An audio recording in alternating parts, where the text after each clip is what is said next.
सभी किसान भाई और व्यापारी बंधुओं को मेरा नमस्कार। कैसे हैं आप लोग? आज है 12 मई। आप देख रहे हैं कमोडिटी समीक्षा, आपका अपना चैनल। हमेशा की तरह चर्चा होगी डिफरेंट एग्री कमोडिटीज के ट्रेड पे और जिस हिसाब से भी भाव में मूवमेंट हो रहा है, स्पेशली ग्वार में, हल्दी में, जीरा में, धनिया में। चर्चा करेंगे क्या इंपॉर्टेंट लेवल्स रह सकते हैं, क्या इन स्तरों पे आपको करना चाहिए। साथ साथ हम चर्चा करने वाले हैं तिलहन के ऊपर भी, और जिस हिसाब से सोयाबीन में एक तरफा रैली देखने के लिए मिली है और सोयाबीन के भाव 7,000 के ऊपर चले गए हैं, तो अभी आपको सोयाबीन में क्या करना चाहिए, रखना चाहिए, होल्ड करना चाहिए, निकालना चाहिए, उस पर भी हम चर्चा करेंगे। साथ साथ हम दलहन के मार्केट को भी देखेंगे। उसके साथ साथ जो इलायची है, चाहे मेथी है, दालचीनी है, इन सारी चीज़ों को हम देखने वाले हैं। तो लास्ट तक आप जुड़े रहेंगे। एनसीडीएक्स की स्टॉक्स पे इस वीडियो हम देखेंगे कितने स्टॉक्स एनसीडीएक्स पे डिफरेंट कमोडिटीज के पड़े हुए हैं। तो लास्ट तक आप जुड़े रहेंगे। और आगे बढ़ने से पहले एक छोटा सा डिस्क्लेमर, हमेशा की तरह वीडियो टोटल एजुकेशनल पर्पज के लिए अगर आप वायदा बाजार में ट्रेड करते हैं, अपने बुद्धि विवेक से करें। वायदा बाजार में ट्रेड करना काफी ज्यादा जोखिम भरा हो सकता है। तो बिना समय गवाए आगे बढ़ते हैं और सबसे पहले हम बात करेंगे ग्वार सीड की। और हमेशा की तरह ग्वार सीड में जनरली जो मूवमेंट हो रहा है, बार बार मार्केट ऊपर आ रहा है, नीचे आ रहा है। अगर पिछले 2 हफ्तों से देखेंगे तो 2 हफ्तों का मूवमेंट थोड़ा डाउन साइड का रहा है। और अभी जो सिनेरियो निकल के आ रहा है, अभी देखेंगे मार्केट जोधपुर में 5697 के आसपास, लगभग 5700 के आसपास ट्रेड करते हुए दिखा है।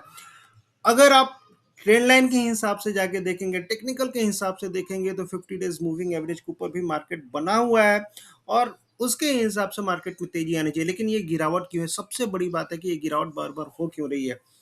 तो अगर आप समझेंगे तो दो चीजें हैं। पहली चीज क्या है कि एनसीडीएक्स पे जो स्टॉक्स हैं उनको आपको देखना चाहिए। और एनसीडीएक्स पे मैं जो स्टॉक्स देख रहा था, एनसीडीएक्स पे स्टॉक्स, ग्वारगम का स्टॉक्स लगभग लगभग 31,000 टन के आसपास, 31,863 टन का स्टॉक एनसीडीएक्स के आस पे है ग्वारगम का। और ग्वारसीड का 22,552 टन। वहीं अगर आप पिछले साल के कंपेयर करेंगे तो पिछले साल 11 तारीख को कितना स्टॉक था, तो पिछले साल ग्वारगम का जो स्टॉक था 26,000 टन के आसपास था, 26,519 टन। और ग्वारसीड का स्टॉक 20,298 टन, यानी कि पिछले साल के कंपेयर में स्टॉक्स ज़्यादा हैं। और उसके चलते भी मार्केट में थोड़ा सा देखा जाए तो प्रेशर बनते हुए दिखा है। दूसरी चीज क्या है कि क्रूड ऑयल हो, चाहे ग्लोबल जो सेंटिमेंट है, लड़ाई के चलते ऊपर नीचे हो रहे हैं। इकोनॉमिक कंसर्न्स अभी भी बना हुआ है, महंगाई बढ़ती हुई दिख रही है। और जिस हिसाब से भी सिनेरियो बना हुआ है, अगर आप देखेंगे लड़ाई को अगर ट्रैक कर रहे होंगे मिडिल ईस्ट में, तो ट्रम्प के साइड से कल एक स्टेटमेंट आया है कि ये जो सीज फायर है वो लाइव सपोर्ट पे चल रहा है। कहने का मतलब है कि सीज फायर आपका कभी भी टूट सकता है। अमेरिका ने जो प्रपोजल दिया था ईरान को, ईरान ने मानने से इनकार कर दिया और अमेरिका इस तरह पीछे हटने वाला नहीं है। फिर से तानातानी बढ़ती हुई दिखी है और क्रूड ऑयल के प्राइस फिर से बढ़ते हुए दिखे हैं। कहीं ना कहीं देखा जाए तो वैश्विक जो अस्थिरता है वो बढ़ती हुई दिखे। इसके चलते भी आप देखेंगे कमोडिटी मार्केट में, स्पेशली ग्वार हो, मसाले हो, का दौर जारी है। लेकिन अगर आप फंडामेंटल देखेंगे, फंडामेंटल के हिसाब से मैं बार बार ये चीज़ें बोलता हूँ, ग्वार का फंडामेंटल इस बार काफ़ी ज़्यादा सपोर्टिव है। जो सप्लाई है लगातार कम होती हुई दिखी है, चूरी कोरमा की डिमांड लगातार बनी हुई है। ग्वार गम की जो एक्सपोर्ट की जो डिमांड है वो निकल के आई है क्रूड ऑयल के प्राइस बढ़ने से। क्रूड मैं देख रहा था फिर से $100 के पास WTI जाते हुए दिखा है। तो कहने का मतलब ये है कि ग्वार में जो भी गिरावट है, खरीदारी के मौके आपके लिए बनते हुए दिख रहे हैं। अभी के लिए जून कॉन्ट्रैक्ट 5650 5640 के आसपास सपोर्ट है। इन स्तरों से खरीदारी करके आपको चलना चाहिए। ऊपर में ये लेवल एक बार निकल जाता है 5900 का, तो 62 तक ग्वार सीट के भाव जाते हुए दिखेंगे। वहीं अगर आप ग्वार गम की भी बात करेंगे तो ग्वार गम में डेली चार्ट पे अच्छा खासा एक सपोर्ट जोन लेके चल रहा है 11,100 के आसपास। और उस हिसाब से भी अगर आप देखेंगे ट्रेंड लाइन सपोर्ट इसको मिला हुआ है। और 11,100 इन स्तरों पे खरीदारी आपको बनती हुई दिखेगी। और ऊपर में जो संभावनाएं बन रही है, मुझे लगता है फिर से 11,600 एक बार निकलता है मार्केट तो फिर से 12,000 तक जाने की कोशिश करे। तो ग्वारगम ग्वारसीड दोनों में निचले स्तरों से खरीदारी के मौके आपके लिए बने हुए हैं। अब बात कर लेते हैं हल्दी की। और हल्दी में जिस हिसाब से सिनेरियो बना हुआ है, हल्दी में मैं देख रहा था, और जनरली हल्दी में हो क्या रहा है, स्पेशली अगर हल्दी की बात करेंगे तो लगातार बिकवाली बढ़ती हुई दिखी है। और बिकवाली बढ़ने से हो क्या रहा है कि प्राइस बार बार नीचे आते हुए दिखे। अगर निजामाबाद मार्केट देखें, चाहे सांगली मार्केट देखें, हल्दी की के जो भाव है ऊपरी स्तरों से बार बार फिसलते हुए दिखे हैं। उसका असर आपको भाव पे पड़ते हुए दिख रहा है। सबसे बड़ी बात है कि जो एक्सपोर्ट की डिमांड है वो कहीं ना कहीं प्रभावित होते हुए दिखी है। और इसका असर आपको भाव पे पड़ते हुए दिख रहा है। अगर आप स्टॉक्स की बात करेंगे, एनसीडीएक्स पे स्टॉक्स की बात करें तो एनसीडीएक्स पे जो स्टॉक्स है वो भी कहीं ना कहीं हायर साइड में है। और मैं देख रहा था एनसीडीएक्स पे जो स्टॉक्स है हल्दी का, अगर आप देखेंगे अभी ओवरऑल स्टॉक्स 6,000 टन से ऊपर का यहाँ पे दिखाया जा रहा है। 3,000 टन निजामाबाद फार्मर पॉलिश्ड, उसके बाद सांगली का देखेंगे तो 2,700 टन, उसी तरह ये देखेंगे सलीम का देखेंगे तो 1,500 टन। टोटल मिला के अगर सब इसको जोड़ेंगे तो 6,000 टन से ऊपर का स्टॉक्स है। पिछले साल हल्दी का कितना स्टॉक था? पिछले साल जो हल्दी का स्टॉक एनसीडीएक्स वेयर हाउस में पड़ा था सिर्फ और सिर्फ 3,100 टन के आसपास था। मैं कोई बना के नहीं बोल रहा हूँ, ये आपके सामने नंबर है, ये नंबर आप खुद भी निकाल सकते हैं। 11 मई 2025 को हल्दी का स्टॉक एनसीडीएक्स पे 3,117 टन था। तो एनसीडीएक्स पे भी हायर स्टॉक्स हैं, उसका भी असर हल्दी पे पड़ते हुए दिख रहा है और हल्दी के भाव नीचे में फिसलते हुए दिख रहे हैं। अभी जो सिनेरियो निकल के आ रहा है, खरीदारी थोड़ी सी कम है हल्दी में, और जो हिसाब किताब निकल के आ रहा है लोगों का यही कहना है जब तक ये लड़ाई नहीं सुधरेगी तब तक भाव ऐसे ही ऊपर नीचे करते रहेंगे। और लड़ाई का कहना है कि लड़ाई जिस हिसाब से अभी ट्रंप के, मैंने ऑलरेडी आपको बताया कि जो स्टेटमेंट ट्रंप ने दिया कि सीज फायर जो है वो एक लाइव सपोर्ट पे चल रहा है, कभी भी सीज फायर खत्म हो सकता है। तो इन अस्त्रों को देखते हुए मुझे लगता है कि एक गिरावट थोड़ी सी जारी रह सकती है हल्दी में। सप्लाई साइड से देखेंगे, तेलंगाना हो, आंध्र प्रदेश हो, कर्नाटका हो, सप्लाई लगातार बनी हुई थी। महाराष्ट्र में थोड़ी सी कम थी, लेकिन महाराष्ट्र में भी भाव आप देखेंगे ऊपरी स्तरों से जब भी भाव ऊपर जाते हैं फिसलते हुए दिखेंगे। यानी कि जो महाराष्ट्र में भी जो मेजर स्टॉकिस्ट है, मेजर बायर है, वो भी अपने जरूरत के हिसाब से ही खरीदारी करते हुए दिख रहे हैं। तो हल्दी में अगर आप टेक्निकल चार्ट के हिसाब से देखेंगे तो मूविंग एवरेज जो बैठ के आ रहा है 15,800 के आसपास, और इसके नीचे निकलता है तो सीधे सीधे 15,300 के आसपास, ये जो आप लाइन देख रहे हैं 15,300 के आसपास मार्केट आपको जाते हुए दिखेगा। फिलहाल के लिए मुझे लगता है कि हल्दी 15,300 तक जाएगी, और उसके नीचे निकलती है तो फिर 14,700 तक की संभावना हल्दी में बनती हुई दिखेगी। तो ऊपरी जो भी उछाल मिलेगा वहां से आपको हल्दी में बिकवाली बनती हुई दिख सकती है। वहीं अगर आप जीरा की बात करेंगे तो जीरा में जो संभावनाएं बन रही हैं, लगातार जिस हिसाब से गिरावट हुई है जीरा में, एक्सपोर्ट को लेके काफ़ी सारी चिंताएं बनती हुई दिखी और एक्सपोर्ट के चलते ये लगातार गिरावट हुई है, लेकिन बहुत जल्दी जीरा के भी भाव आपको सपोर्ट लेते हुए दिखेंगे। ये जो लेवल है अगर टेक्निकल के हिसाब से भी जाएंगे तो ये लेवल कहीं ना कहीं बॉटम बनाते हुए दिखें, और इसके हिसाब से भी अगर आप देखेंगे तो जीरा में कहीं ना कहीं फ्रेश खरीदारी आपको लौटती हुई दिख सकती है। टेक्निकल चार्ट्स पे भी अगर आप देखेंगे तो टेक्निकल चार्ट्स पे भी मैं देख रहा था एक बुलिश गार्टले पैटर्न हार्मोनिक बनते हुए दिखा है, और उसका भी असर आप देखेंगे कि मार्केट में आते हुए, क्योंकि देखिए जब भी ऐसा कुछ होता है, मैंने धनिया में बना के आपको दिखाया था और मार्केट उस हिसाब से ट्रीट करते हुए दिखा था। इसमें भी जो संभावनाएं बन रही हैं आप देख सकते हैं खुद, ये एक तरह से bullish Gartley pattern exact daily chart पे जीरा में बनते हुए दिखा है। मुझे लगता है कि अगर यहाँ से मार्केट रिकवर होता है तो फर्स्ट टारगेट जो रहेगा लगभग लगभग 21,300 के आसपास रहेगा, और उसके बाद फिर मार्केट इन स्तरों तक 22,987, मतलब 23,000 मान के चलिए, 23,100, 23,200 तक आपको जीरा का मार्केट जाते हुए दिख सकता है।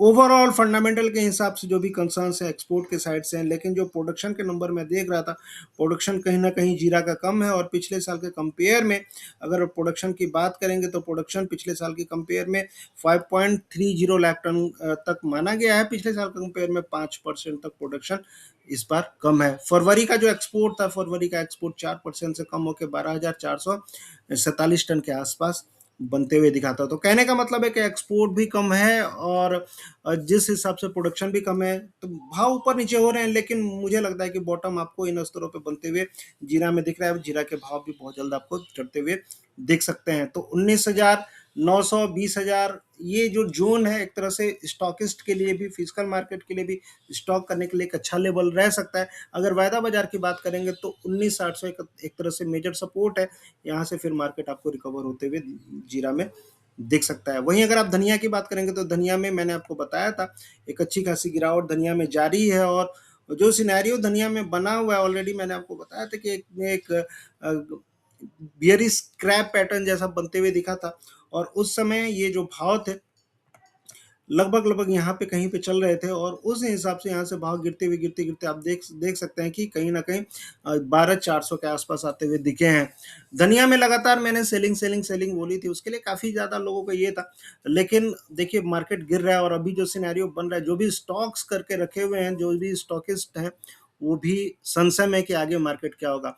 मार्केट आगे कुछ भी नहीं होने वाला है, मार्केट यही होने वाला है कि जैसे-जैसे भाव नीचे आते जाएँगे, पैनिक सेलिंग होती जाएगी दुनिया में, और दुनिया के जो भाव है बहुत जल्दी आप देखेंगे 12,000 के नीचे फिसलते हुए दिखेंगे, 11,500 तक के लेवल आपको आते हुए दिखेंगे। अब बताइए, अगर मैंने 12,500 के ऊपर और 13,000 के आसपास चिल्ला-चिल्ला कर आपको बोला रहता है कि आप खरीदारी करिए, तो आप फँसे रहते कि नहीं फँसे रहते।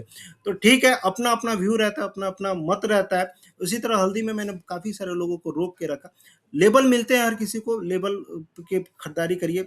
जीरा में थोड़ा-सा हम लोग ऊपर बैठ गए, 21,500 22,000 के आसपास से खरीदारी करना शुरू हुआ, लेकिन एवरेज खरीदारी चल रही है जीरा में, कोई बात नहीं है।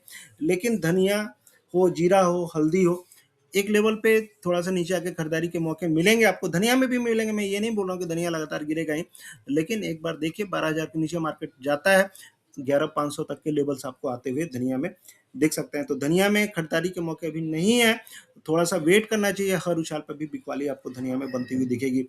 अन्य मसालों की अगर आप बात करेंगे, अन्य मसालों में अगर इलायची की बात करेंगे, तो इलायची का जो भाव है, मैं देख रहा था इलायची ऊपर-नीचे कर रहा है। एक अच्छी खासी प्रॉफिट बुकिंग के बाद मार्केट नीचे आते हुए दिखा है। केरला मार्केट में देख रहा था 2400 के आसपास, 2400 चौ चौ चौ सॉरी 2494 के आसपास बंद हुआ था, 2494-95 के आसपास। वायदा बाजार की भी बात करेंगे तो वायदा बाजार का भी मार्केट अगर आप देखेंगे तो 2700 के आसपास ट्रेड कर रहा है। जिस हिसाब से बारिश को लेके अनुमान है, बारिश कमजोर होगी, उसको देखते हुए मुझे लगता है कि प्रोडक्शन काफी ज्यादा इस साल भी कम रहने वाला है। लेकिन जिस हिसाब से एक्सपोर्ट को लेके संशय बना हुआ है, उसके चलते मार्केट थोड़ा सा दबाव में है। मुझे लगता है कि निचले स्तरों से खरीदारी करना बेटर रहेगा। थोड़ा सा रुकिए इलायची में, अगर फ्रेश खरीदारी अगर आप करना चाह रहे हैं, बड़ी इलायची हो चाहे छोटी इलायची हो, निचले स्तरों पे सपोर्ट बनते हुए दिखेगा। हो सकता है यहाँ से 100-150 रुपए की और गिरावट आपको छोटी इलायची में बनती हुई दिखे। बड़ी इलायची की बात करेंगे तो 1450 का जो लेवल है, एक तरह से सपोर्ट जोन रहेगा। बड़ी इलायची में फिर से कह रहा हूँ, बड़ी इलायची में अगर आपके पास स्टॉक है तो लंबे अवधि के लिए रखें, जुलाई तक के लिए, जुलाई अगस्त तक के लिए रखें। आपको एक अच्छी खासी संभावना आपको बड़ी इलायची में बनती हुई दिख सकती है। 1750 तक बड़ी इलायची में भाव आपको जाते हुए दिख सकते हैं। मेथी की बात करेंगे, मेथी जयपुर मार्केट में थोड़ा-सा कल गिरावट बनती हुई दिखी थी 1-2 दिन में, लेकिन 6350 के आसपास भाव चलते हुए दिखे थे। मुझे लगता है कि बहुत ज़्यादा गिरावट नहीं रहेगी। जिस हिसाब से एक्सपोर्ट के नंबर आए थे, एक्सपोर्ट बेहतरीन होते हुए दिखा था। फरवरी के महीने में 3% बढ़ के 2912 टन का एक्सपोर्ट दिखाया गया था। प्रोडक्शन भी इस बार कम है, और आगे चल के जिस हिसाब से भी मौसम को लेके भी संभावना बन रही, सारी चीज़ें मेथी के लिए सपोर्टिव है। 6600 का लेवल ऊपर में भी है, 6600 क्रॉस करता है तो 6800 से लेके 7000 तक के लेवल आपको मेथी में बनते हुए दिख सकते हैं। काली मिर्च की बात करेंगे तो काली मिर्च में मुझे लगता है 750 से लेके 780 तक के लेवल आपको काली मिर्च में बनते हुए दिख सकते हैं। और वहीं अगर आप लाल मिर्च की बात करेंगे तो 24,500 से लेके 25,000 तक के लेवल आपको लाल मिर्च में बनते हुए दिख सकते हैं। लौंग भी मुझे लगता है कि तेज होते हुए दिखेगा। अभी जिस हिसाब से एक्सपोर्ट इंपोर्ट को लेकर दिक्कतें हो रही हैं, फ्रेट बढ़ते हुए दिखा है, इंपोर्ट कम होते हुए दिखा है लौंग का, और उसके चलते डोमेस्टिक मार्केट थोड़ा सा लौंग का भी तेज रहेगा। 850 से लेकर 860 तक लेवल आपको लौंग में बनते हुए दिखेंगे। दालचीनी लगातार तेज होते हुए दिखा है, और दालचीनी का जो भाव है मुझे लगता है कि 240 से 250 तक भी जा सकता है। दालचीनी में भी तेजी आपको बनती हुई दिखेगी। बाकी अन्य कमोडिटी में अगर आप बात करेंगे तो कैस्टर हो चाहे कुक्कुड हो, कैस्टर सीड में मुझे लगता है कि खरीदारी अभी आपके मौके बने हुए हैं। कैस्टर सीड में खरीदारी करके आपको चलना चाहिए। धीरे धीरे भाव आप देखेंगे, एक बार 6600 के ऊपर कैस्टर सीड का मार्केट निकलता है तो फिर सीधे 7000 तक के लिए जाएगा। तो जो भी गिरावट हो रही है, कैस्टर सीड में खरीदारी के मौके आपके लिए बने हुए हैं। कुक्कुड की बात करेंगे, कुक्कुड में देखिए दो तीन चीज़ें हैं। कुक्कुड एक दायरे में ट्रेड कर रहा है। स्पॉट प्राइस की अगर आप बात करेंगे, अकोला मार्केट काफ़ी ज़्यादा प्रीमियम में ट्रेड कर रहा है। वहीं अगर आप कड़ी मार्केट भी देखेंगे, काफ़ी ज़्यादा प्रीमियम में ट्रेड कर रहा है। लगभग 100 रुपये से ज़्यादा का प्रीमियम कोला मार्केट में भी बनते हुए दिखा है। तो ये जो प्रीमियम है ये धीरे धीरे कम होते हुए दिखेगा, और फ्यूचर्स प्राइस आपको यहाँ से बढ़ते हुए दिखेंगे। अभी के लिए जो रेजिस्टेंस है मुझे लगता है 3520 3525 के ऊपर निकलता है मार्केट, तो आपको फ्रेश खरीदारी में बैठना चाहिए, और अच्छी खासी आपको तेजी आते हुए दिख सकती है। निचले स्तरों पे जो सपोर्ट जोन रहेगा, लगभग यहाँ पे कहीं पे 3400 के आसपास, 3390 के आसपास, इन सपोर्ट के आसपास भी आपको खरीदारी के मौके मिलेंगे। तो जैसे जैसे रहेगा मैं आपको बताते रहूंगा, लेकिन मेजर ट्रेंड कुक्कुट में अभी भी तेजी का बनते हुए दिखा है। तो ये था एग्री कमोडिटीज पे मेरी राय। और हाँ, सोयाबीन की अब बात कर लेते हैं। सोयाबीन में देखिए एक तरफ़ा तेज़ी, और आपको याद होगा मैंने आपको बताया था 6400 तक जाएगा, 6400 के बाद फिर मैंने आपको बताया था 7000 तक जाएगा, और उसी दौरान मैंने ये भी बोला था कि 8000 तक भी भाव जा सकते हैं। तो बहुत सारे लोगों की राय है कि अभी क्या करना चाहिए सोयाबीन में। मैं यही कहना चाहूँगा, सोयाबीन में थोड़ा-सा तो मुनाफ़ा वसूली आपको ज़रूर करना चाहिए, अभी मुनाफ़ा वसूली करिए। आगे चल के न्यू सीज़न के लिए जो 8000 के जो लक्ष्य अनुमानित हैं, वो अनुमानित हैं आपको जुलाई-अगस्त में, जुलाई-वुलाई में। लेकिन अभी के लिए थोड़ा-सा जो मिल रहा है 50% तो ज़रूर निकाल के रखिए। फिर मान लीजिए यहाँ से मार्केट अगर नीचे आता है, सपोज़ 6200-6300 के लेवल मिलते हैं, तो फिर खरीदारी करिएगा। लेकिन अभी के लिए मुझे लगता है कि थोड़ा-सा 50% तो स्टॉक्स आपको सोयाबीन में निकाल के चलना चाहिए। वहीं अगर आप चने की बात करेंगे, तो चने में भी मुझे लगता है कि अभी खरीदारी आपको करनी चाहिए। 6000 तक के जो अनुमानित लक्ष्य मैंने आपको बताए थे चने में रहेंगे। गेहूँ की बात करेंगे तो गेहूँ ऑलरेडी 2700 के आस-पास आ चुका है।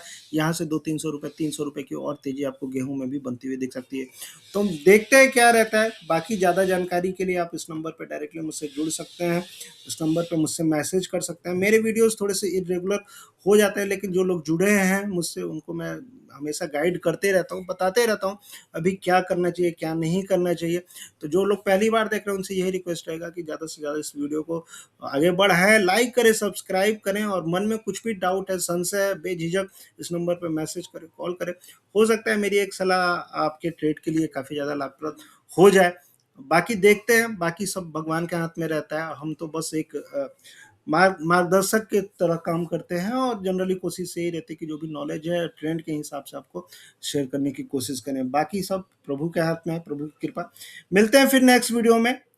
कैसा लगा आपको ये वीडियो आप बताएंगे ज़रूर। तब तक के लिए थैंक यू, जय हिंद, धन्यवाद।